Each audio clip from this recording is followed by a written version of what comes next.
Hallelujah. सभी को जय मसीह की। मैं अमरीक जॉय आज एक बार फिर प्रभु पिता का धन्यवाद करता हूं कि प्रभु पिता ने समय दिया कि परमेश्वर के वचन आपके साथ बांट सकूं। आप मेरे इस चैनल को सब्सक्राइब कर लो, साथ में जो बेल आइकॉन है उसको टच कर लो ताकि आने वाले वीडियो का नोटिफिकेशन, उसकी जानकारी आपको तुरंत मिलने पाए। आप मेरे साथ इस वीडियो के अंत तक बने रहें।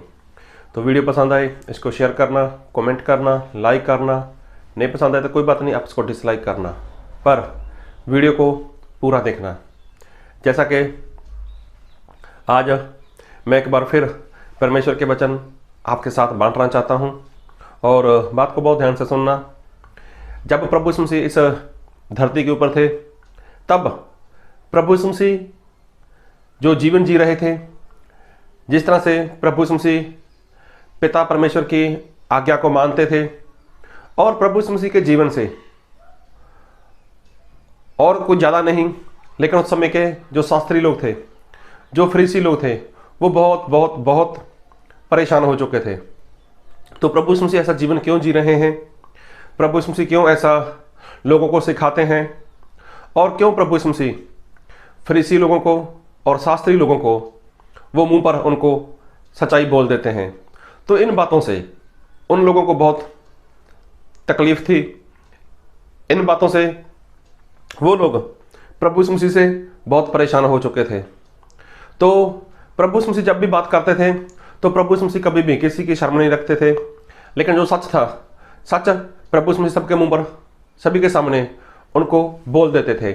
और एक वचन पढ़ूंगा बाइबल से और उस बात को बहुत ध्यान से सुनना और समझना। और वो वचन मैं पढ़ूंगा आपके लिए। मत्ती रचित सुसमाचार उसका 23 अध्याय उसका 15 वचन। हे कपटी शास्त्रियों और फरीसियों, तुम पर हाय, तुम एक जन को अपने मत में लाने के लिए सारे जल और थल में फिरते हो, और जब वह मत में आ जाता है तो उसे अपने से दूना नरकीय बना देते हो। अभी देखो, यहाँ पर लिखा है प्रभु यीशु मसीह ने एक बार फरीसियों और शास्त्रियों से कहा, हे कपटियों, कपट से भरे हुए लोगों, तुम लोग क्या करते हो? किसी एक जन को अपने मत में लाने के लिए यहाँ से वहाँ, वहाँ से वहाँ, वहाँ से वहाँ, ना जाने कहाँ कहाँ भागते हो, ना जाने कितना कुछ करते हो।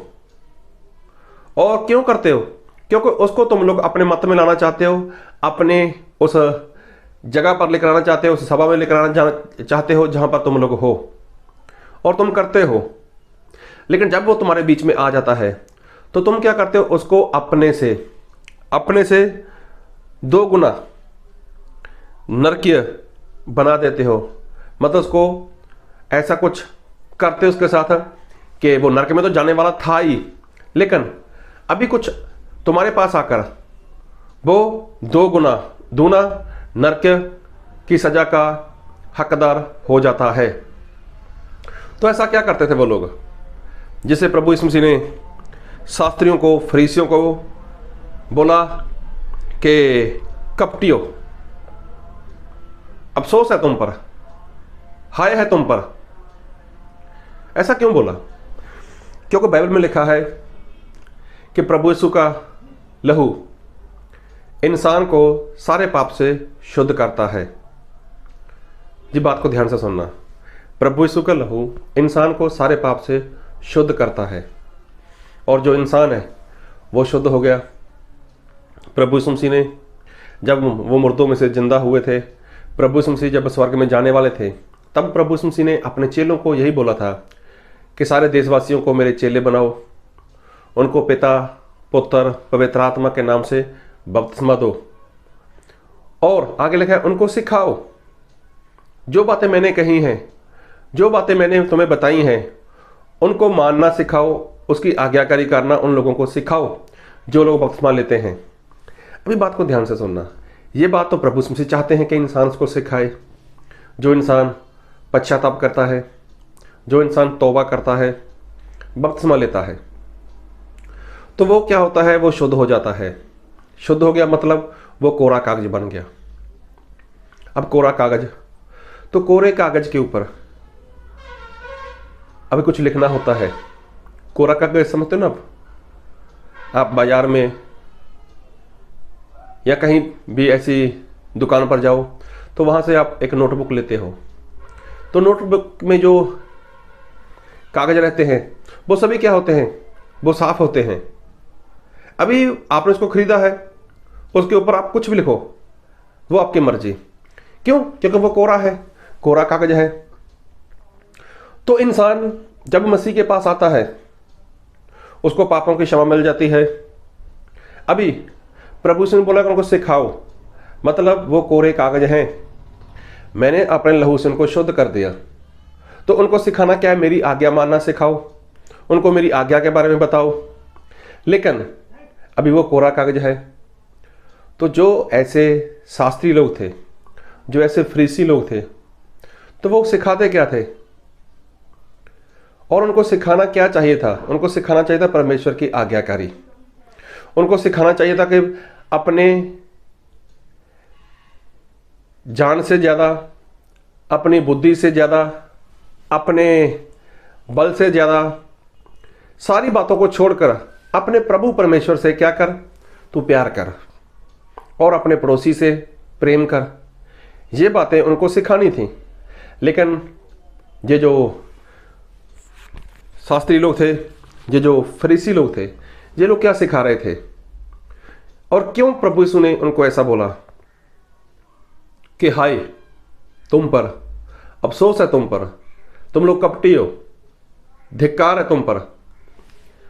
क्योंकि बाइबल में वो लोग कुछ और कर रहे थे। और बाइबल से पढ़ूंगा मत्ती रचित सुसमाचार उसका 15 अध्याय, और मैं पढ़ूंगा 1 से लेकर उसके 6 वचन तक। मत्ती रचित सुसमाचार उसके 15 अध्याय 1 से 6 तक।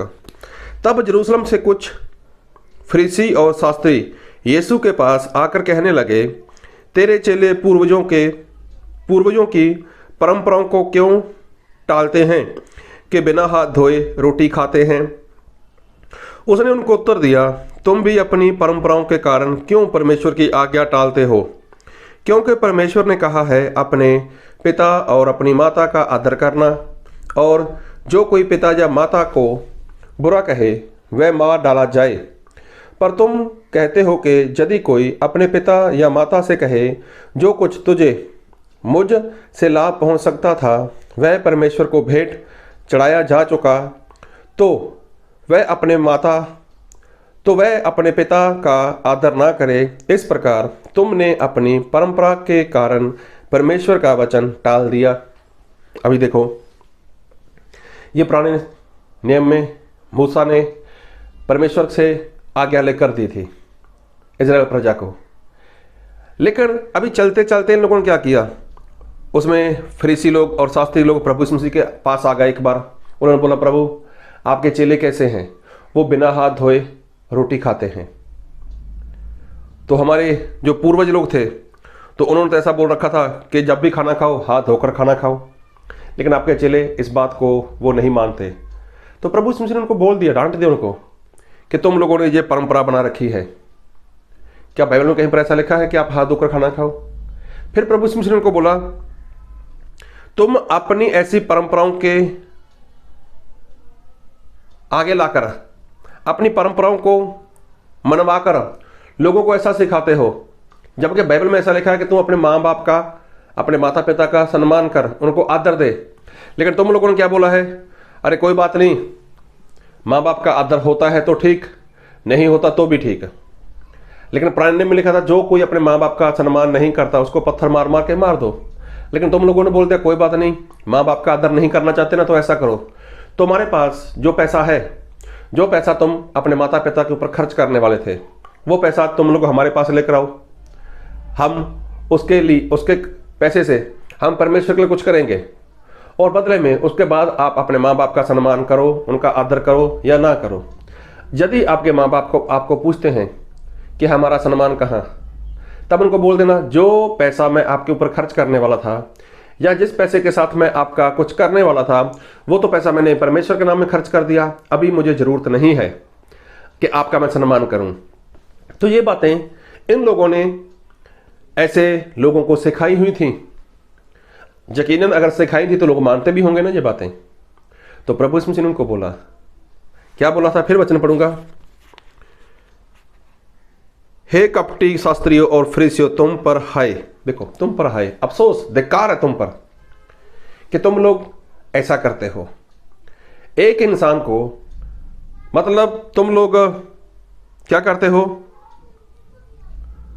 एक जन को अपने मत में लाने के लिए सारे जल और थल में फिरते हो, मतलब पूरी जगह पर फिरते हो उसको लाने में। जब वो आ जाता है तो तुम लोग उसको ऐसा ऐसा सिखाते हो, ऐसी परंपरा को मानो, ऐसा करो, ये करो, वो करो, चलता है, हो जाता है, कोई बात नहीं, कोई बड़ी बात नहीं, प्रार्थना करते हैं, ऐसा वैसा, लेकिन लोगों को सिखाते हो।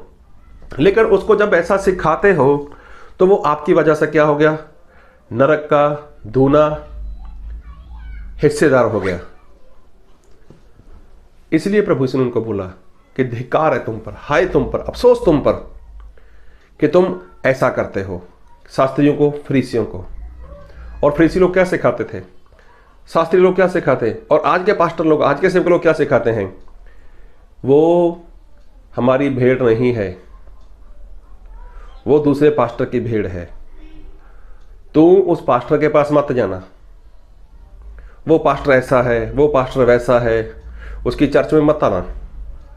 और वो अगर तेरे घर पे आए तो उसको चाय पानी पिलाना और भारत से ही उसको बाहर भगा देना। जब कभी वो तुझे बंदगी में बुलाए तो उसकी बंदगी में मत जाना। क्यों? उसका परमेश्वर कोई और है, उसका प्रभु यीशु कोई और है। तो ये लोग क्या करते हैं, ऐसा ऐसा सिखाते हैं। किसको सिखाते हैं?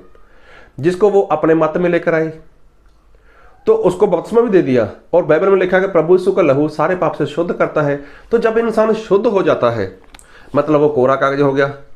अब जब कोरा कागज बन गया तो कोरे कागज के ऊपर जो बात लिखनी चाहिए, लिखनी क्या चाहिए कि परमेश्वर कैसा है, परमेश्वर का स्वभाव कैसा है, परमेश्वर को क्या पसंद है, क्या पसंद नहीं है, ये बातें उसके ऊपर लिखो ना, सिखाओ ना उनको ये बातें। आप लोगों ने क्या सिखा दिया? आप लोग क्या करते हो, अरे वो पास्टर वो तो ऐसा है, अरे वो कलीसिया के लोग, वो तो हमारी कलीसिया के है ही नहीं, छोड़ दो उनको, भाग जाओ वहां से, ऐसा है वैसा है, ढिमका है। तो ये क्या लिखना शुरू कर दिया आप लोगों ने? अरे वो कोरा कागज है। जब कोरा कागज आपके हाथ में आ गया, आप जो उसके ऊपर लिखोगे, जैसा जैसा आप लिखोगे, अगर आपने उसके ऊपर गलत लिखा, उसके अंदर आपने नफरत भर दी, उसके अंदर ऊपर आपने नफरत लिख दी, वो पास्टर ऐसा है, वो ऐसी कलीसिया है, वो ऐसी मंडली है, वो भेड़ हमारी भेड़ नहीं है, और तू मेरी भेड़ है, तू किसी के पास मत जाना, मैंने तेरे लिए प्रार्थना की है, मेरे द्वारा तूने विश्वास किया है, मेरे द्वारा तूने पश्चाताप किया है, मेरे द्वारा तुम्हारी तौबा हुई है, तो तू मुझे छोड़कर मत जाना। कोई पास्टर तुझे बुलाए तो उसके बंदगी में मत जाना, कोई विश्वासी तुझे बुलाए तो उसके पास मत जाना, वो हमारी भेंट नहीं है। अरे भाई लोगों, वो कोरा कागज है। तो कोरे कागज के ऊपर आप जो जो लिख रहे हो, तो जब ऐसी बातें आप लिखोगे तो क्या वो स्वर्ग जाएगा? अरे वो नरक का भागी बना दिया आप लोगों ने, नरक का भागी बना दिया आप लोगों ने, और बात करते हो कि वो स्वर्ग चला जाएगा। कभी नहीं होगा ऐसा। इसलिए प्रभु यीशु ने बोला, शास्त्री फरीसियों को हाय तुम पर, तुम जल से थल तक भाग जाते हो, वहां से वहां तक भाग जाते हो, वहां से वहां तक भागते हो। अरे कितना कुछ इकट्ठा करते हो, कितना कितना भागते हो, सिर्फ एक जन को अपने मत में लेकर आने के लिए। और जब वो आ जाता है, जब वो विश्वास कर लेता है, पश्चाताप करता है, तौबा करता है, बपतिस्मा लेता है, तो उसको पापों की क्षमा मिल जाती है, वो शुद्ध हो जाता है। और शुद्ध होने के बाद वो कोरा कागज बन जाता है। अब वो कोरा कागज है तो लिखना क्या है आपको? वो परमेश्वर की आज्ञा करें, लिखो ना उसके ऊपर। अरे परमेश्वर भस्म करने वाली आग है। अगर किसी से नफरत करोगे तो परमेश्वर जला डालेंगे, अगर किसी की निंदा करोगे तो परमेश्वर खत्म कर डालेंगे, अगर परमेश्वर के साथ वफादार नहीं रहे, ईमानदार नहीं रहे, तो परमेश्वर उठाकर नरक में डाल देंगे। जो जो बातें परमेश्वर वचन से सिखाते हैं वो बातें सिखाओ ना उनको। अरे तुम लोगों ने तो अपनी ही चर्चा शुरू कर दी, मेरा फलाना चर्च, मेरा फलाना चर्च, तुम इस चर्च के मेंबर हो, तुम इस चर्च के मेंबर हो, हालेलुया, ऐसा वैसा, मैंने तुम्हारे लिए मेहनत की, मैं तुम्हारे लिए जागता हूँ, मैं तुम्हारे लिए प्रार्थना करता हूँ, मैंने ये किया, मैंने वो किया, तुम लोग सारा दसमास मेरे पास लेकर आओ, अरे मेरे भवन में लेकर आओ, ऐसा है वैसा है, न जाने कितना कितना कुछ करते हो। तब जब लिखने की बारी आती है तब आप आत्मा के साथ लिखाई नहीं करते, आत्मा वाली बातें उनके ऊपर नहीं लिखते। अरे वो कोरा कागज है, कोरा कागज। तो कोरा कागज दिया किसने? प्रभु यीशु ने अपने लहू से इसको शुद्ध कर दिया, साफ कर दिया और दे दिया आपके हाथों में कि लिखो इसके ऊपर। प्रभु यीशु ने यही बोला था चेलों को कि जाओ सारे देशवासियों को मेरे चेले बनाओ, उनको पिता पुत्र पवित्र आत्मा के नाम से बपतिस्मा दो और उनको मेरी आज्ञा मानना सिखाओ। तो आज्ञा किसकी सिखा रहे हो आप लोग? खुद की? जो आपके चर्च के कानून हैं वो सिखा रहे हो? हमारी चर्च में आना है तो आपको दूसरे पास्टर के पास नहीं जाना। अगर कोई बुलाता है तो उसकी खबर मुझे होनी चाहिए। मैं तुम्हारा अगुआ हूं, मैं तुम्हारा पास्टर हूं। ना जाने क्या क्या सिखा दिया आप लोगों ने उनको। और अभी उनके अंदर इतनी नफरत, इतनी कड़वाहट भर चुकी है कि अगर आप ये चाहकर भी उसको निकालना चाहो तो नहीं निकाल पाओगे। अगर आप उनको बोलो ना कि हाँ मैंने आपके ऊपर गलत शिक्षा लिख दी, गलती हो गई मेरी, मुझे क्षमा कर दो, परमेश्वर का वचन ये कहता है आप लोग ऐसा करो, और ऐसा आप कर नहीं पाओगे। तो हो सकता है आपके ऐसे करने से वो लोग बच जाएं और साथ में आप बच जाओ। साथ में आप भी बच सकते हो, लेकिन नहीं, ऐसा थोड़ी ना करोगे आप। आपको आपकी इज्जत प्यारी है ना। अरे लोग क्या बोलेंगे मेरे बारे में, मैं पास्टर था, हमारे पास्टर को कुछ नहीं आता। बस यही बात है कि आप अपनी गलती को मानना नहीं चाहते। कोरा कागज आपके हाथ में आया, आपने कौन सी लिखाई लिखी, क्या लिखा, और जो लिखा है क्या वो परमेश्वर नहीं जानते? क्या जो लिखा है आपने, क्या परमेश्वर उसका हिसाब नहीं लेंगे? परमेश्वर हिसाब लेंगे और आपसे लेंगे। इसलिए आप भी तैयार हो जाओ और जिसके ऊपर लिखा है आप भी तैयार हो जाओ। लिखने वाला कोई भी था तो क्या आप बाइबल नहीं पढ़ सकते थे? बाइबल पढ़ सकते थे। क्या आप पवित्र आत्मा को प्राप्त नहीं कर सकते थे? कर सकते थे, लेकिन नहीं, आपने भी तो उसी बातों को सुना, उसी बातों को माना जो परमेश्वर का वचन नहीं सिखाता। तो लिखने वाले और कोरा कागज लिखवाने वाले दोनों सावधान हो जाओ। दोनों का न्याय परमेश्वर करेंगे, उसके बाद परमेश्वर देखेंगे कि किसको कहां डालना है। अगर आपको पता चला कि आपकी गलती है तो कोई बात नहीं, आप सुधार लेकर आओ, अपने अंदर सुधार लेकर आओ, प्रभु से क्षमा मांगो और जैसा बाइबल में लिखा है पवित्र आत्मा की अगुवाई में वही आप करते जाओ, वैसा ही जीवन जियो। प्रभु आपको इन वचन से बहुत की आशीष दे। आमीन।